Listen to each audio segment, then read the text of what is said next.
In addition, I do want to give a big thanks to our digital education sponsors, because again, we could not bring you events like our virtual Hangout, our speaker series, our Ask the Experts without the support of these organizations. So big thanks to our presenting sponsor, West Pharmaceutical, as well as our supporting sponsors, Merck, Daiichi Sankyo, and Lilly, who is also sponsoring our Food for Thought moment, which we will highlight this evening as well. So big thanks to them. And we've got lots more events coming through the month of January and all of 2023. So hopefully we will see more of you each month.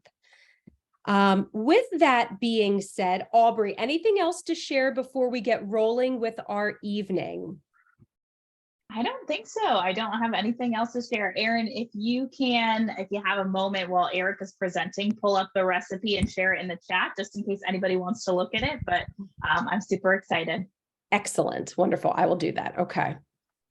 So I want to bring on our first guest this evening. So on with me, I want to bring Erica Saunders.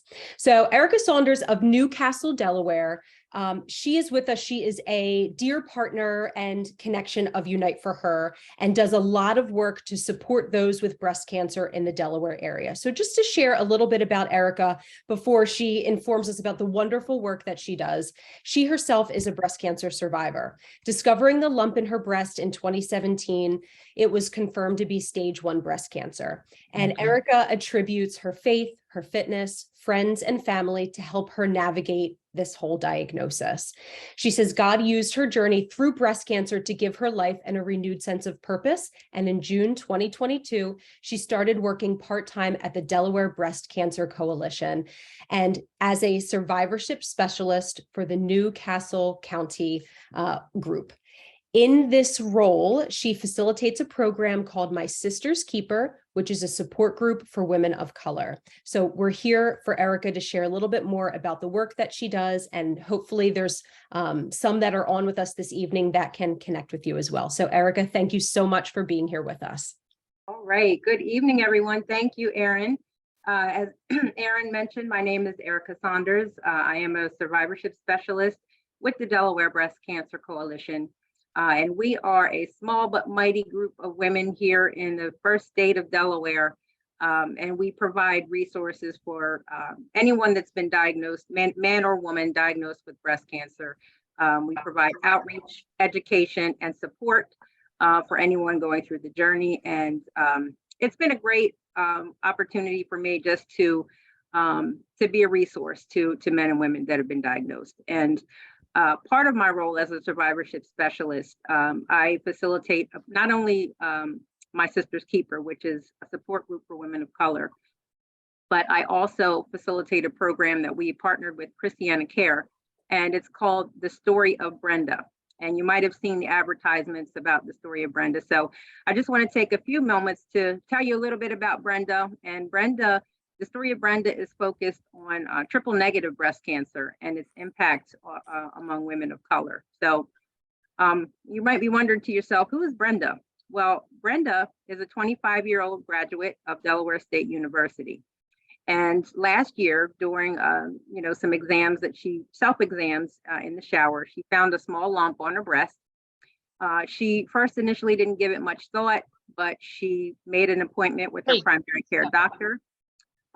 She wasn't sure if it was something that she needed to get checked out, but she did actually go get a mammogram and an ultrasound and then a biopsy. And it was confirmed later that she had a specific type of cancer, which is triple negative breast cancer. So we'll talk a little bit about what triple negative breast cancer is. So triple negative breast cancer is not like other breast cancers. It is more aggressive and it grows a lot faster than most breast cancers. The other issue with triple negative breast cancer is that there are no targeted therapies to treat it. So, when you think about that, it's difficult to treat. And even though it can be treated with chemotherapy, there is a higher chance of recurrence. And there is also the likelihood of it spreading through other parts of the body. So if you've never heard of triple negative breast cancer, you might be wondering, how common is it? Well, there are about 15 to 20% of all breast cancers that are classified as triple negative. Triple negative is most common in African American women, younger women, and women with mutations, genetic mutations. And then the other statistic that is alarming, which is why I'm here, is according to public health data, Delaware has a higher rate of triple negative breast cancer than other states. So it's something that we definitely want to continue to bring awareness to. And then when we talk about genetics, am I at risk? Can I get this type of cancer? And the biggest thing that we want to stress with triple negative breast cancer is that it's important to understand and know your family history. We have found that, a lot of times people don't like to discuss family histories. I know in my case, it was hard for me when I went through the genetic counseling. It was hard to piece together, family history, because a lot of that information was withheld from me. So, if you have family members who have or have had cancer, it's important to know the type and the age that they were diagnosed. So all of those things can be helpful in determining whether or not you are at risk. Okay, so does anything protect women from developing triple negative breast cancer? So we can't control our genes. We can't control, our genetic blueprint that we're given at life, but there are some modifiable risk factors. And that's what the acronym of Brenda stands for. So the B in Brenda stands for breastfeeding. And breastfeeding has been shown to reduce all risk of breast cancers. And specifically, if you know that you're not at an age that you are going to be bearing children, it's important to be able to share that information to your children and your children's children. Certainly it's a benefit for the baby.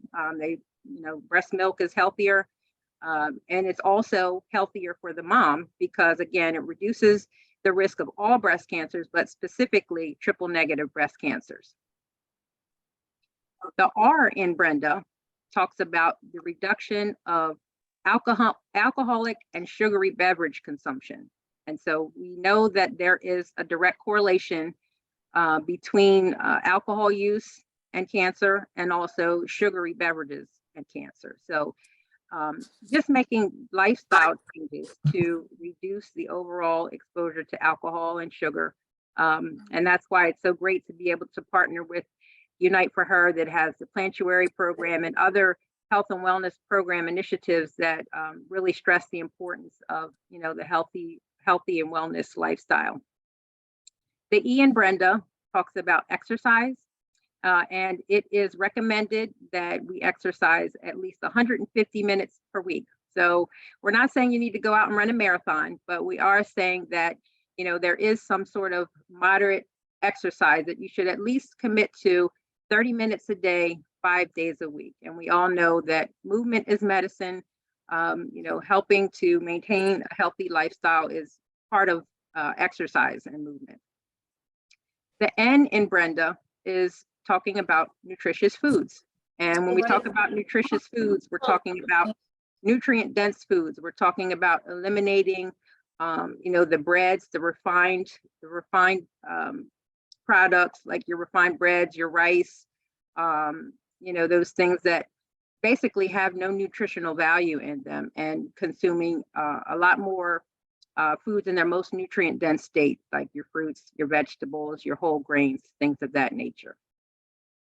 The D in Brenda is for do not smoke. And we all know that there is a correlation between smoking and cancer. So for obvious reasons, smoking is not good. So if at all possible, don't smoke. And if you do smoke, try to, get on some sort of program to either reduce or eliminate the habit. And then A in Brenda is achieving a healthy body weight. And so a body mass index of over 30, you are classified as obese. And so, knowing your number, knowing what your BMI is, and working with your medical professionals in terms of getting to a healthier space of under a 30 BMI. And everybody is different. So that's why I always stress working with your healthcare providers to understand what a healthy weight looks like for you. All right, so we have had some impacts to breast cancer screenings during the pandemic. We've seen a 40% decrease since the pandemic started of mammogram screenings. So the important thing to note with mammograms is we don't want to put off getting care. Things are kind of sort of getting back to normal. So, if you skipped your mammogram during 2020, 2021, certainly, make those appointments, get back in to get your mammograms. Understand the challenges that your medical team might be facing. The healthcare industry with COVID has been stressed. Medical professionals are short-staffed, they're overworked, and just being sensitive to what the medical care professionals are dealing with. Never be afraid to get a second opinion.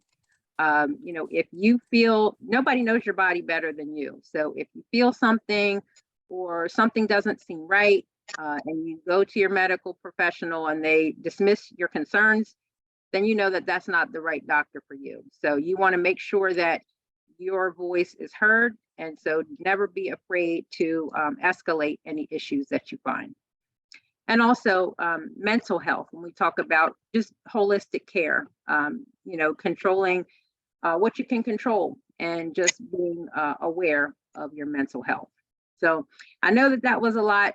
This typically is a 30-minute presentation, so I didn't need to condense it to fit in this forum, but I certainly thank Unite for Her for extending the invitation to present this information, because I do feel that it is useful. So the takeaway that I'd like for everyone to remember from this presentation is always remember my name, which is Brenda. We want to advise our young people to breastfeed whenever possible. We want to reduce the consumption of alcoholic beverages and sugary drinks. We want to exercise 150 minutes a week. We want to eat our nutritious foods, which we're going to have a great demo here. I'm excited to watch. D, we're not going to smoke. And A, we are going to achieve a healthy body weight. And just also remember that triple negative breast cancer is not like other cancers. Genetics are important. So always, be aware of your family medical history. And if you can, get screened if, there are certain triggers in your family history that, might be an indication that you are at risk for a genetic mutation. And just make sure that, again, you just stay up to date on your mammograms, because that still is the best way for us to detect breast cancer. This is still the best resource. So get those mammograms, ladies. That's right. Thank you for your time. Oh, Erica, thank you so much. Thank you for sharing. And I love learning about the acronym behind Brenda. I think it's a perfect kickoff for this evening. Like you said, hopping into Plantuary, watching a really delicious meal. And it's just a nice reminder. And I think anytime we have an acronym, that is a good reminder. It's how we remember it. I know it's how I like to learn is acronyms. So we appreciate you sharing. We appreciate your time and being here. If anyone wants to connect with your group, anyone from the Delaware area, I posted the link to the Delaware Breast Cancer Coalition in our chat. Is that the best way for anyone to contact you? So my email, I'll put it in the chat as well. Great. But yes, you can contact me directly through our website. Excellent. Thank you. Wonderful. Well, we appreciate you. We appreciate the work that you do. We're glad that you're with us and part of the Unite for Her family. And hopefully you'll stick with us for the duration of our happy hour this evening. Absolutely. Absolutely. Wonderful. Thank you. All right, wonderful. So next, I am going to hop over to Aubrey. So for those that may have joined us, kicking off 2023, we're going to be sharing each cooking class, including our virtual Hangouts, with a food for thought moment, and she will be sharing with you this evening. So I will remove myself, Aubrey. Hear it. All right. Well, thank you, everybody, first and foremost, of course, for coming to our virtual Hangout. And participating in Plantuary. I know many of you have signed up for the Plantuary Pledge, so we're very thankful for that. But tonight I wanted to highlight one of this week's foods in our theme for Plantuary, for Food for Thought, sponsored by Lily. And the food that I'm going to highlight tonight for Food for Thought are chickpeas. So I think beans can sometimes be a little underrated. We don't think about all of the ways that we can incorporate them and we can make them into dishes. So tonight I'm going to be making some falafel with these chickpeas, great Middle Eastern dish if you've never had them before. But chickpeas are such a powerhouse of nutrition. So you may have seen them called garbanzo beans. You can use either term. And they come in canned or dried. So many of you may have heard us talk about canned beans. You want to just make sure you give them a good rinse before you're having those. They do add a little bit of salt in them when they're packaging, and giving them a rinse can help to get some of it off. A fun fact about the chickpeas is when they come in the can, the liquid inside is called aquafaba, which is also something we could use as a vegan substitute in things like whipped cream and products of similar nature. So really fun to experiment with all the different parts to reduce food waste. If you want them dry or you get them dry, just make sure you're soaking them ahead of time, soaking them in water for a few hours to make sure they're nice and hydrated. So canned or dried, either is fine. When we're thinking about the nutrition in our chickpeas, they are small but mighty, so they have a lot of power behind them. They're a fantastic source of protein.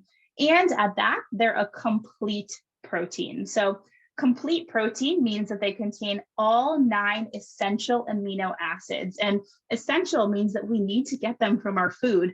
So chickpeas, they have them all. Some other plant foods that contain protein, you need to combine different things together to get all those amino acids, but chickpeas are a source of all 9. 1 cup has about 15 grams of protein. So really good for snacking or adding to your favorite dish. They're also really good for our gut. So 1 cup also has about 12 or 13 grams of fiber. So a lot of times we talk about getting in more fiber. Fiber helps with so many things. It helps keep our gut working regularly, promotes reduced inflammation and heart health. So our chickpeas are a source of both insoluble and soluble fiber. The fiber most found in it is a soluble fiber called raffinose. And that fiber really helps with our inflammation. It helps to reduce it. It helps promote that GI regularity, and it improves our gut health overall. There's also something called plant sterols, a cytosterol in these chickpeas that really helps with our heart health. Very protective. It helps to lower the cholesterol that we have. So if that's something you're concerned about or you're trying to support your heart health, chickpeas are a great way. Besides those many, many benefits, they also are a really good source of vitamins and minerals. So they're a great source of folate for red blood cell production. They're a good source of copper for our nerves and for our immunity. They're a good source of iron. So a lot of us maybe have issues with anemia or our hemoglobin, and getting in iron can help with that through these plant sources. And lastly, they're also really high in something called manganese, which helps with our bone health and our connective tissue. So when you think about chickpeas, you probably didn't originally think about bone health and protein and fiber, but now you know that when you're having chickpeas in any form, whether you roast them and you eat them as a snack, you enjoy them on top of a salad, or you mix them into a soup or stew, you're knowing that you're getting so much nutrition packed into just a little bite. So that's our food for thought for tonight. Chickpeas are our main star of the show with our falafel. We're going to be displaying a lot of other produce items as well that we received from Lancaster Farm Fresh, who's one of our partners, and we have Kristen on today from Lancaster Farm Fresh to talk a little bit, but I wanted to share that with you, and I will throw it back to you, Erin. I see a lot of people just saying how they like chickpeas and hummus. So I'm excited for everybody to see the recipes. Oh my gosh, they're going to love it. And the list goes on and on about all of the nutritional benefits. I mean, it's like amazing, but like you said, it really speaks to the power of plants. So I love that food for thought moment. Thank you. All right. So, a lot of our produce this evening is brought to us by a very long-term I consider like a family friend of Unite for Her, Lancaster Farm Fresh. So I am bringing on with me, let me bring on Kristen. There we go. So Kristen, she is the CSA Administrative Coordinator at Lancaster Farm Fresh Co-op, and she's been there for the last 2 years. She's also our Unite for Her point person. So I know that you're probably very friendly with Michelle, and you probably have each other on speed dial. We do. But we are so thankful that we have you as a partner and you can offer really wonderful vegetables and CSA options to our local participants. So why don't you share a little bit about the work Lancaster Farm Fresh does? Perfect. Yeah. Hi, everybody. Like Erin just said, I am Kristen. I've worked for Lancaster Farm Fresh for a couple years, and I'm just really excited to be here tonight and to share a little bit of what we are and basically our mission statement for everyone. We're a large organic farm co-op. A lot of co-ops exist, but we are 130 organic farms. Our joy of growing comes from how it supports our communities, not just our backyard, but far beyond that. We believe in providing the widest variety of nourishing organic foods to as many people as we can. We make these foods accessible, especially serving those in need. We work with many nonprofit partners and like-minded groups. So that includes obviously Unite for Her, and we have been with you guys for a very long time. The star of our show is our CSA.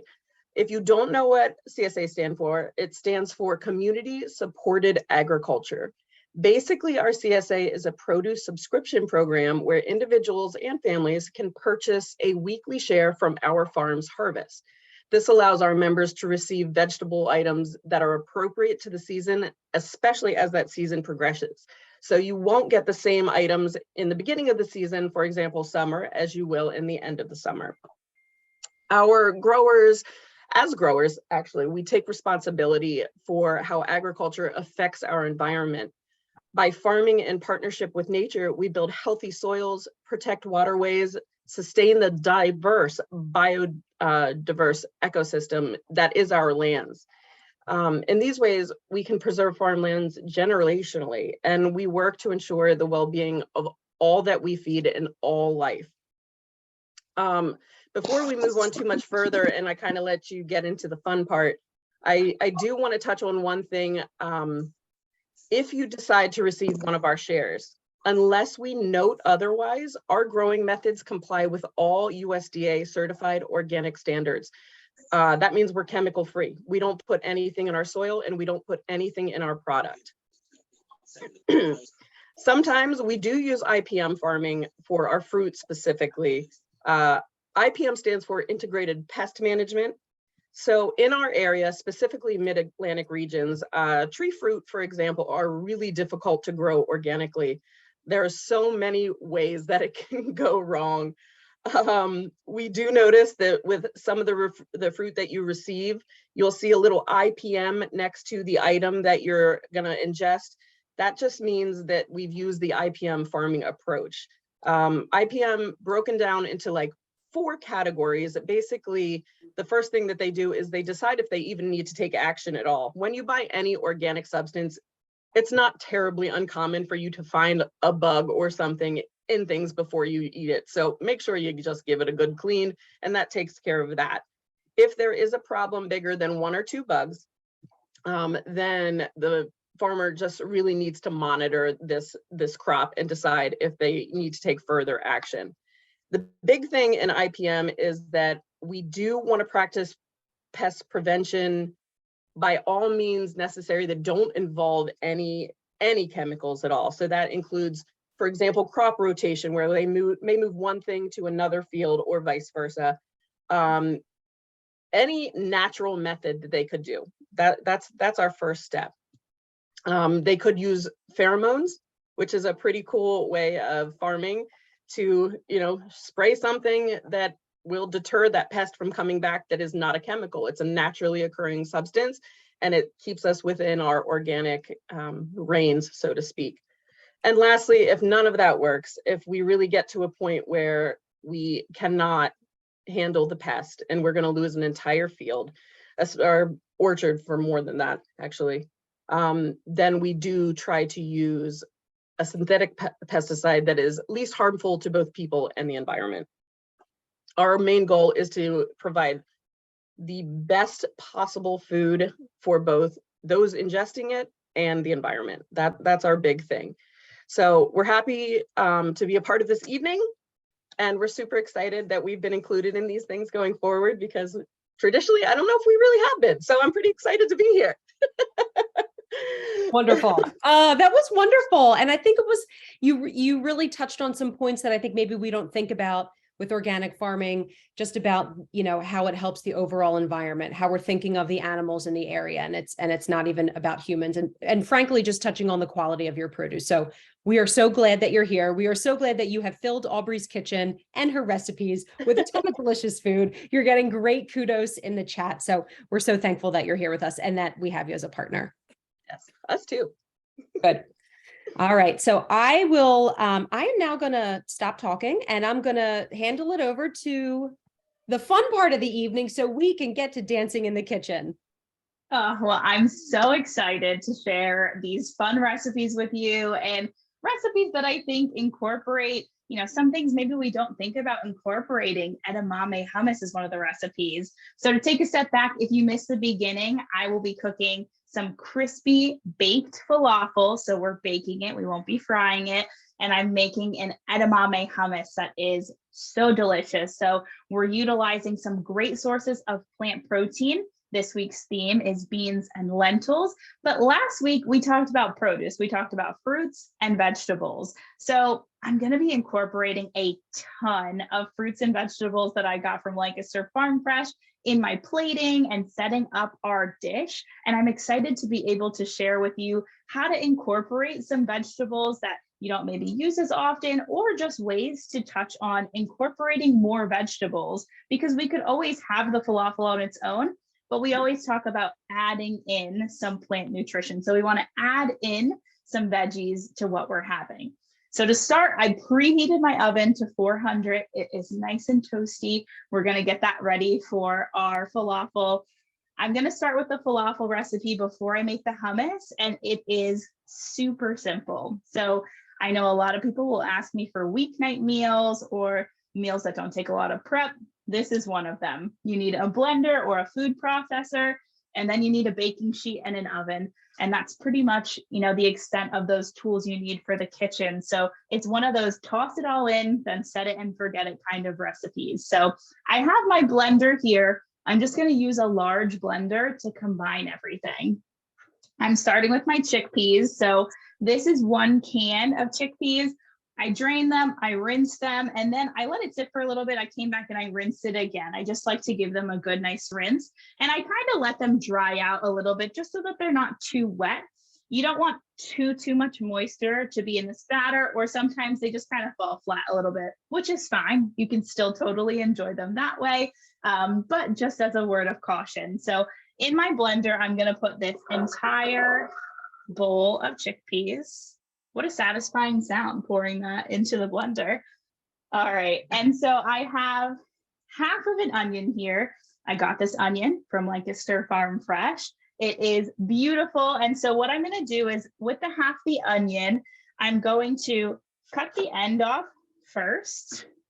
So it just has a little flat bottom, and then I'm going to cut it in half. So I want this to be a rough chop.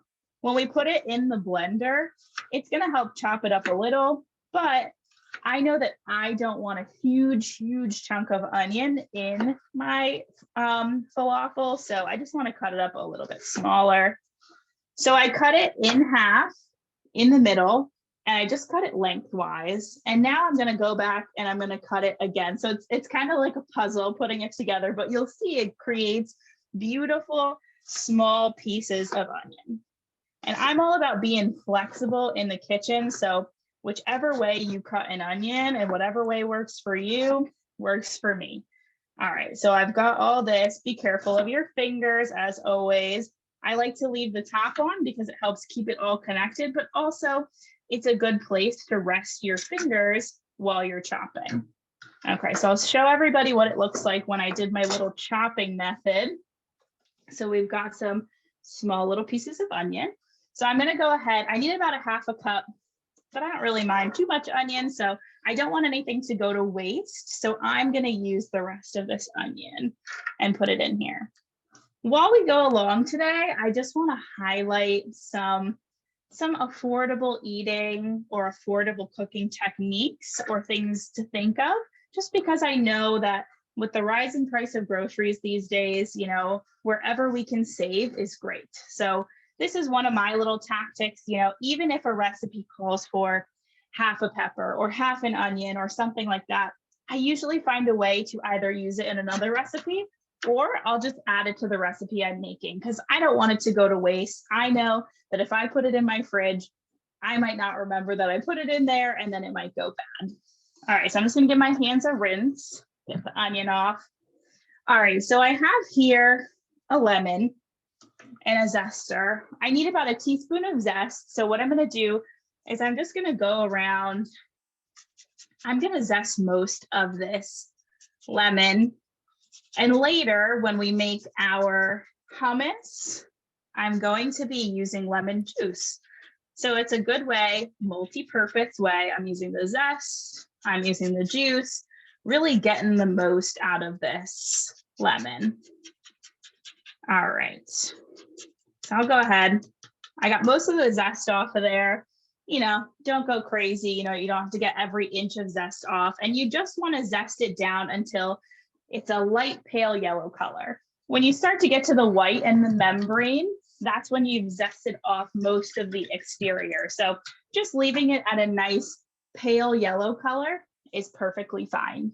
All right, so I've got my chickpeas, onions, I've got my zest in there as well.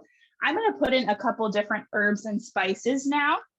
I have some cumin, and I'm very excited to show everybody this. I got this as a holiday gift. These are measuring spoons that stick together. So if anybody is a kitchen geek like me, you can get measuring spoons that stick together so you don't lose them.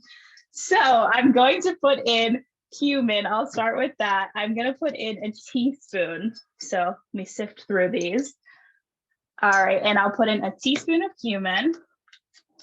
And if you are thinking of these spices and you're like, I don't know if I like this, or I would add that, go for it. I want you to definitely be flexible while you're in the kitchen and make recipes your own. Make recipes, you know, what you like. All right, so there's the cumin.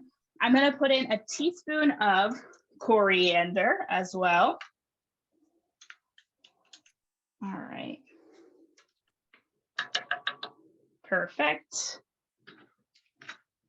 All right, I'm going to put in about 3/4 teaspoon of salt. I might put a little bit less in just because I don't always like things as salty. Or if you're watching your salt or your blood pressure, you might want to put a little bit less in. Totally play it by ear taste wise. So I have a 3/4 measure. I'm just going to do a little bit less in there. All right. I'm also going to add in a 1/4 teaspoon of cayenne pepper. If you don't like spice or you have any reflux issues or you just don't really like spice, you don't need to add the cayenne. It's completely optional. I do like things spicy, so I'm going to go ahead and put it in. It's not too overwhelming of a spice, I will say that. All right, I'm also going to add in a 1/4 teaspoon of baking powder. This just helps when we put them in the oven to make sure that they don't kind of flop down. So I'm going to measure out a 1/4 teaspoon of my baking powder. Perfect. All right, and I'm going to also add in a tablespoon of olive oil.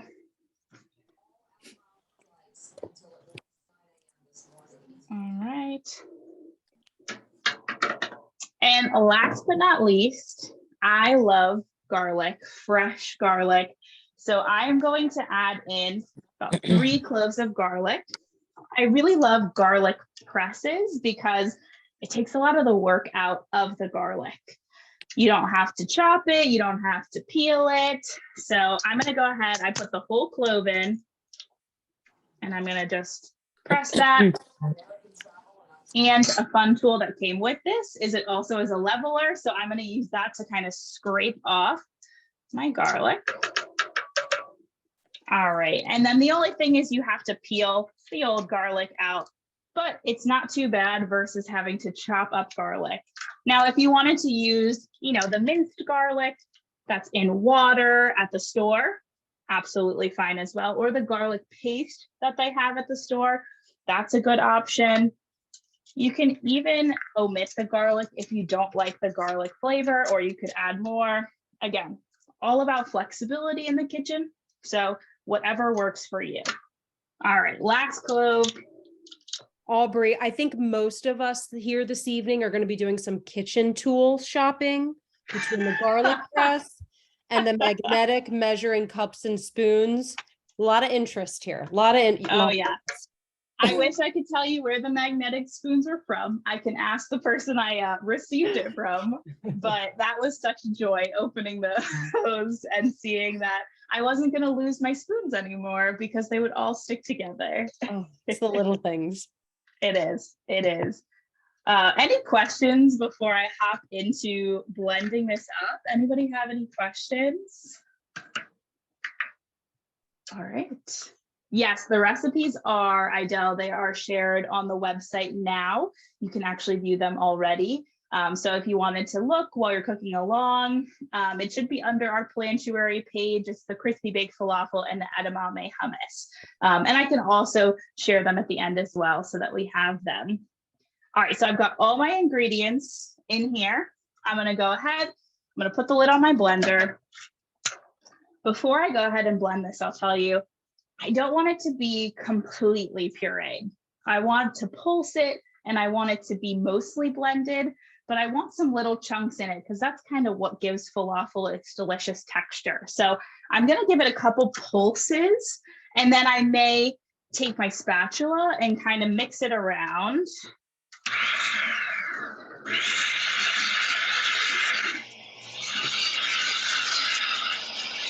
All right. So I can see the bottom is starting to become a little bit more pureed. The top, we still have some chunks. So I'm gonna go ahead, I'm gonna push this down in.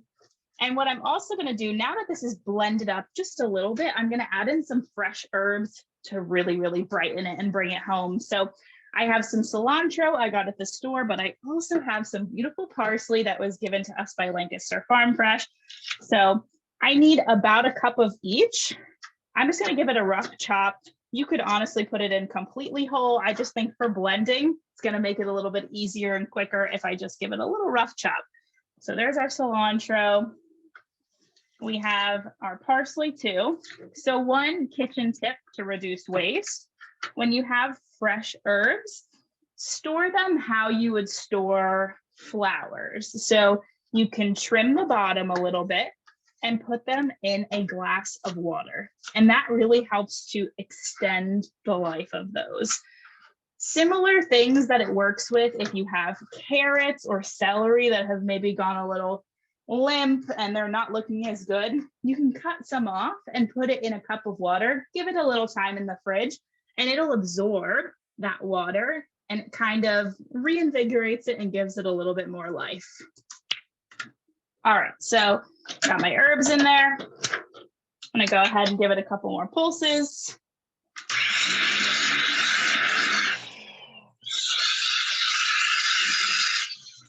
All right. So I'm gonna take a second and I'm just gonna give it a mix. Again, I don't want everything to be completely pureed. I want a little bit of puree, but not the whole thing. So I'm gonna try to mix in my herbs so that they get a little closer to the bottom so that as we blend it the next time, they're getting a little bit more integrated. So I'll show you what this looks like too. It's not very pretty, but I will show you what it looks like. So there's our falafel mixture. You can see a lot of the herbs now, but I'm gonna give it a blend and it should blend together and hopefully get this nice green color to complement with the herbs. There we go.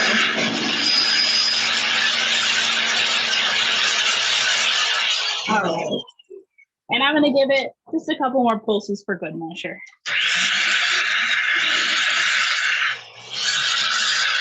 All right. Now, I know I said that I was going to leave some chunks in it. If you're thinking, I don't know about the texture of that, you can absolutely blend it all the way, pulse it all the way if you need. Or if you get to this point and you start making them into your falafel balls and you're thinking these are way too chunky, you can always put it back into the blender or food processor. So I have my baking sheet. I've just got some parchment paper on it. And what I'm going to do is I'm going to first take out the blade, keep my hands safe in my blender. And I want to make sure I'm getting all this goodness. So I'm going to go ahead and take my spatula, make sure I'm not wasting anything. Aubrey, I have a quick question for you. If we are Yes. blending at home Mhm. and it is a little bit, if we feel like it's a little bit dry, so it's not blending well, would we add a little liquid? Would we add a little olive oil, water? Yeah, What's your yeah. recommendation? I would say add a little bit of olive oil, just a little drizzle. Or if you're kind of like, I don't know if I want to add a little bit more oil, you could substitute for water as well. When I go to cook these, I'm going to give them a little drizzle of olive oil to help keep them hydrated. So whether you use water or olive oil in it, it'll help keep in that moisture. But yeah, if it's feeling a little dry, you could certainly add just a little bit at a time, a little splash at a time. Okay. Thank you. Yeah. All right. So here's our chickpea mix, a beautiful greenish color. All right. And so what I'm going to do now is I'm going to start to form these into some balls. I'm not going to press too hard because I don't want them to be too compact. Just going to loosely form them into balls. It should make, which I don't always go by this, but it should make about 12 to 15 falafel balls. If you are putting them on the plate or on your baking sheet and you've got 10, I don't want you to feel stressed out that you have to spread out, and to get 2 more. Or if you make 20 because they're a little bit smaller, that's completely fine. That's just kind of a guide for when you're thinking about how big you want to make them. The recipe calls for about a 2 tablespoon measure. So I'm just kind of eyeballing it. I like to save as many, utensils and things as possible. So I don't mind being a little bit messier in the kitchen. All right, while I form these into patties or the little balls, does anybody have any questions? If you wanted to substitute, if you didn't like chickpeas, you could certainly substitute for a different bean. It'll have a similar texture, just a little bit different flavor. So if you are not a big fan of chickpeas, although I hope everyone is after hearing that food for thought because they are so good for us, you could always swap it out with something else. And same with our recipe that we have coming up. So I'll be making an edamame hummus. So if you want to swap that with something different, a different bean, absolutely up to you. All right, I'm just making a little space here. I think it's going to turn out to be 12. Can you freeze these? Yes, absolutely. If you put them in the freezer, I would just make sure to put a date on them when you go to freeze them so that you know when you put them in the freezer, because I know that I put things in my freezer and completely forget when I used them or put them in. So put a date on it, use some packing tape or some painter's tape, and I would keep them for up to about 3 months in the freezer, but they're perfect to freeze and make later or use later. Perfect. And we do have a question from Linda, which I second her comment as well. She said, how many are a serving size? She could eat the whole thing. Good question. I would say about 2 for a serving size. They do turn out, on the larger side when they spread out. 2 or 3 for a serving would get you a lot of that protein, get you that boost from the antioxidants in the herbs and spices, and that'll make a good fulfilling dish. So when we make our little pitas later, I'll put probably 3. We'll play it by ear with size, but I would say 2 or 3 for a serving. But if you want to eat the full plate, they have so many nutrient dense foods in it. I would say, let your heart be happy and have those falafel. All right. Any other questions before I pop these in the oven? We do I made 11. We do have one more. We had a question Janice says she loves hummus and chickpeas, but they tend to bloat her a bit. Any tips on dealing with that?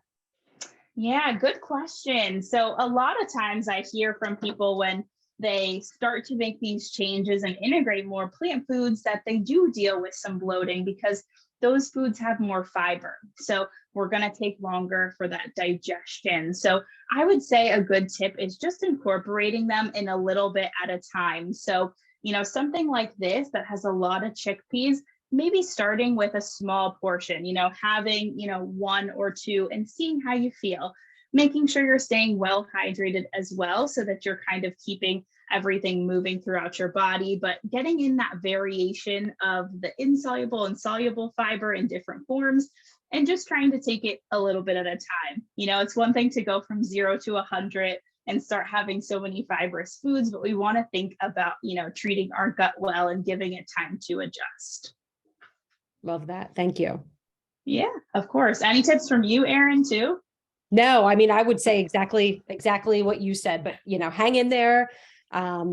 Give your body time to adjust, and yeah, definitely check portions. So yeah, so good for our microbiome. Yes, so good. I just put it in and pulled it out because I remembered I was going to put a little bit of olive oil, just drizzle it across the paper. Helps to just keep it hydrated. Really an optional step. I just think it's kind of like a nice touch. So I'm going to put these in for about 14 minutes. And then at 14 minutes, I'm going to take them out and I'm going to flip them over. And then I'm going to cook them on the other side for about 11 or 12 minutes. So I won't make everybody stay because I know that will be well past the time that we are leaving this evening, but I have some that I'll show you what it looks like as well. I'm going to really quick go ahead and make that edamame hummus so you all can see what that looks like. So this is why I love the blenders that have multiple cups, because I don't have to wash the blender. I have a small cup that I can use for this edamame hummus.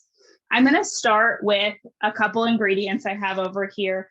I'm going to start with tahini, which is sesame paste, and the lemon juice. I'm going to put in 1/3 cup of each. So I get this tahini paste. I like it because it comes in a squeezy bottle. Sometimes with tahini, it's kind of similar to if you've ever had maybe a nut butter that you have to give it a really good hard mix for it to be the right consistency. Tahini can be the same way. So I like this squeeze bottle because it's just easy to use and it's easier sometimes than having that big jar. All right, so I have about 1/3 cup. And then I want 1/3 cup of lemon juice. So that's about 2 to 3 lemons. So I'm going to go ahead and cut those. I like to squeeze upwards so that I can hold the seeds in my hand. You could also use something like this. I have a juicer. It's the same mentality. You just want to squeeze out all the juice. This can kind of help to get a little bit more juice out, because you're really kind of hollowing out the inside of the lemon. So if you see that lemon, there's not much left in there. So I'm going to try to get about 1/3 cup of juice. And I'm using the lemon that I zested. So I'm using this, plus I made the recipe earlier. So I'm using the lemon that I zested earlier because I want to make sure that I am reducing any waste. All right. And this is a really good, simple snack to have. So a lot of times I get the question, how can I get in more protein throughout the day? Or how can I get in protein from plant foods? Hummus is a great way to do that. Hummus, like our chickpeas, usually has a lot of protein and fiber. Edamame, same thing. We've got a lot of protein in there. All right, so let's see. I've got about 1/4 cup. So I'm going to take one more lemon. I brought out a bunch just in case. All right, and we'll try to get about 1/3 cup of juice. It's a really bright hummus, so got a really delicious flavor. All right, so I've got about 1/3 cup of juice here. Take my lid off. I'm going to pour my juice in. All right, and I'm also going to revisit my garlic press. And I'm going to put in a clove of garlic. Again, same thought as before. However you like to use garlic, go ahead. This calls for 1 clove. You could use more than that. You could use the garlic in the jar, whatever works for you. All right. So I've got that garlic, and I'm just gonna whip this up a little bit first as my first step, just because I want all of these ingredients to be incorporated. So I'll go ahead, I'll put that lid on, and I'll give it a blend.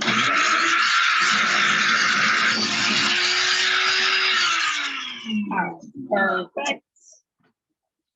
So now I'm going to go ahead and I'm going to put in about half of the edamame. So you need about 1.5 cups. I have it here. I just bought frozen edamame earlier and I microwaved it. So I bought a frozen bag of edamame and that's what I'm using. So I'll put in half. And I want to put in about 1 tablespoon of water, just because I want to make sure it's thin enough. Water is going to be our friend in this recipe.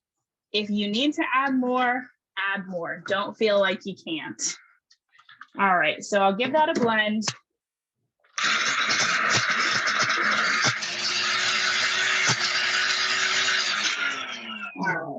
And so this will definitely need a little bit more water. I'm going to go ahead and put in about 1 tablespoon or so more. I'm next to my sink, so I have that benefit. I can just go ahead and use the faucet there. Could you use any kind of bean for this, or any kind of white bean instead of edamame, or a blend of them? Yeah, absolutely. Whatever beans you really enjoy.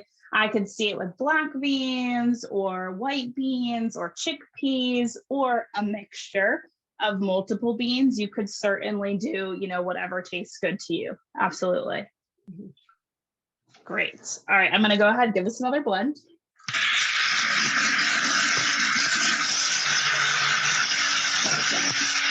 Getting a lot smoother. So I'm going to go ahead and add the rest of the edamame. I'm just going to add it in first and see how the thinness is. If I need to, I can add some water. I'm also going to add a little drizzle of olive oil as well. We want in total about 3 or so tablespoons. So I'm going to go ahead, drizzle in my olive oil. You can see the pretty color already.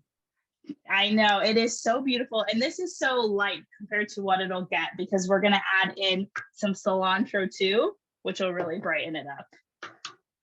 All right, so I'm going to go ahead, blend this up.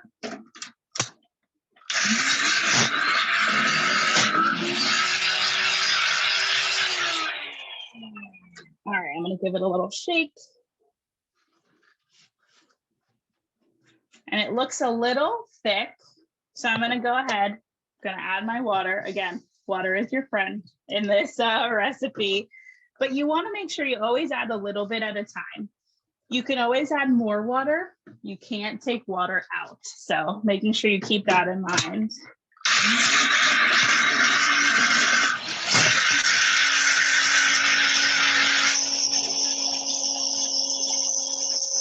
All right, beautiful. And last but not least, I'm going to add in my cilantro.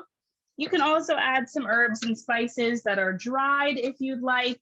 Add in some salt, add in some pepper, add in some cumin or some garlic powder, whatever feels right. So I need about 1/2 cup. This one I'm going to be a little bit more loose with. I'm just ripping it off and I'm putting it into the jar. All right. So I'll go ahead, put that lid on and give it one final blend, and then we'll get ready to assemble our falafel pitas.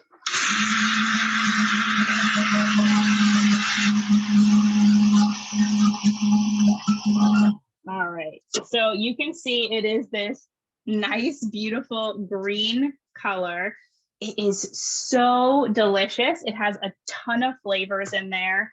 So I'm going to get ready to show you kind of how to assemble your falafel pita in a way that's going to enhance your veggie intake. So I have here my plate. Let me clean off a little bit before I set it down. I have some whole wheat pitas on here. So whole wheat, meaning that it's got the whole grain in there. It's going to have a little bit more fiber than our white products. So it's a good healthy upgrade that you can make and still have these fun foods like these pitas. So I'm going to take this. I personally struggle opening the pitas, so I'm going to make it into more of like a pita taco. Plus, I feel like I can get more food on it in that way. So I'm first going to slather on some of my edamame hummus.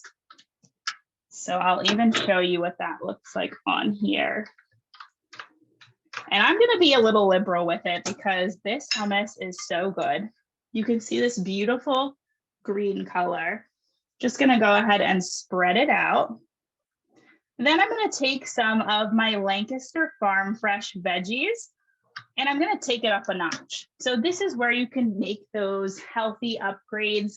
You can just add in some really simple things that are going to make it so tasty and increase the nutrient profile. So I have some multicolored carrots. I have some beautiful watermelon radish. I'm just going to give it a little peel. And then I'm just going to take a couple pieces and put it onto my pita. So I'll show you what watermelon radish looks like if you haven't seen it before. It is beautiful, multicolor. You can always pickle the radish if you'd like. I did make some quick pickled cabbage with the cabbage that I received from Lancaster Farm Fresh as well. For that, you just need to mix up some water and vinegar in equal parts with a little bit of salt and sugar. And just leave it for a little while sitting in there so that it can really brine up. All right, so I'll take one more little slice. All right, perfect. I also have some rainbow carrots. I think I'm gonna go with this purple one. I'm gonna peel it, and what I like to do, or what I think is fun, is taking it in little strips. I feel like it almost feels fancy. So I'm gonna take my peeler, peel a little bit off like a little strip, and that's what I'm going to use on my pita. And then you don't have to chop it up. I feel like it takes out one step of the equation too. So I'm all for anything that gets you to dinner a little bit faster. All right, so I've got my carrots on there, my radish, my hummus. Last thing is I have those pickled cabbage that I told you about before. So I made that earlier, and what you want to do is you just want to leave it for a little bit of time, ideally about 48 hours, but even if it's the start of making dinner versus the end of making dinner, they'll still have a good pickled taste. So I'm going to take some of my pickled cabbage. I'll put that on top. All right. Be a little light if you haven't had it before, or try it out ahead of time just so that you know what the flavor is. It does add a really nice flavor that really, I think, pulls everything together. All right, and last but not least, I'm gonna add some baby greens. There's some baby chard in here. Again, we're just taking it up a notch with nutrition. We're adding in more veggies, adding in more plant proteins with our beans. All right, and I've got my falafel that I made earlier. So this is what they look like when they're done. They are good, nice and crispy. You can see they're brown on the outside. And I know we had the question about how many. I'm gonna put 3 on. And that perfectly fits on our pita. So I'll show you what it looks like open face. So this is our open face pita sandwich. You could stuff the pita if you would like. I like it, again, as a taco. Kind of helps hold everything in while you're eating it.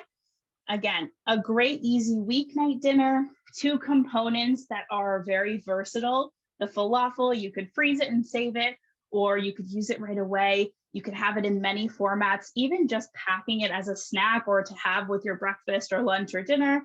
And then the hummus, great snackable, high protein. It's got edamame, so it's got that plant protein in it. It's got the punch from the antioxidants of the herbs, the fresh herbs. So both very plant-powered recipes and served in a really plant-powered way. So I hope that this has inspired you all for Plantuary to incorporate plants in a new fun way. We've got tons of really great recipes for Plantuary. One of them is even a dessert recipe, chocolate hummus. So I heard we had a lot of hummus lovers here. So trying out the chocolate hummus recipe, definitely. And send us your pictures. Sign up for the Plantuary pledge. So let us know how you plan to partake in Plantuary. And we're just so thankful that you spent tonight to hang out with us, learn a little bit more about some great organizations, and learn how to eat more plants. Oh, thank you, Aubrey. That was amazing. And literally everybody's like, I can't wait to make it. That looks amazing. I think you've captured some people with the chocolate hummus as well. Yes, great presentation all the way around. Lots of great information shared. This was wonderful. Yeah, thank you, everybody. I'll hop on. Wonderful. Oh, that was great. So that wraps up our virtual hangout for the start of 2023. I can't believe we were at the start of the year, but like Aubrey said, hopefully you try these recipes. Hopefully you join us throughout the month of January for Plantuary. You take the Plantuary pledge. And, maybe if you're in our local area, whether you're with an active passport or not, if you're in our area, that community members can also partake in the CSA with Lancaster Farm Fresh. We shared the link to their website. And of course, if you're in the Delaware area, please make sure that you connect with the Delaware Breast Cancer Coalition. I'm going to pop that link in the chat once more so that you can get connected. And Erica shared her email as well. So such great sharing this evening. And we want to give a big thanks for everybody for joining us. And I've neglected to mention this in the beginning. We do have more virtual events happening throughout the month of January. So we are not finished with Plantuary live virtual events just yet. We do have an Ask the Experts that's happening at the end of the month, about 2/3 of the way through the month, January 19th at 1 p.m. Eastern time. Aubrey will be chatting with a physician from the Crozier Network that's local to our area, Dr. Anna Negron, and she will be talking all about the health impacts of eating more plants and how we can all incorporate more plants into our day. So a really great Ask the Experts. Our speaker series happening on January 25th. I will be chatting with Dr. Manmet Malik from Weill Cornell, and we're talking about obesity and breast cancer. So the link between the two, diving a little bit more into the research and chatting a little bit about that. And then we've got a second Ask the Expert at the end of the month, January 26th, talking about immunotherapy and our immune system. Jam-packed January. You will need something like that falafel pita to keep you energized all month long. So hopefully you make it. So, and again, big thanks to our sponsors, our presenting sponsors, West Pharmaceutical, as well as our supporting sponsors, Daiichi Sankyo, Lilly, and Merck, and of course, Lilly for our food for thought moment. So thankful. So with that, thank you for joining us. Kristen, Erica, thank you so much for joining us this evening as well. I will pop you on also. And if anyone has any other questions, please feel free to put them in the chat. If not, hopefully we'll see you at some future events throughout the next couple weeks. And we hope everybody stays safe and healthy, and we'll see you again soon. Thank you, everyone. Good night. Good night. Bye.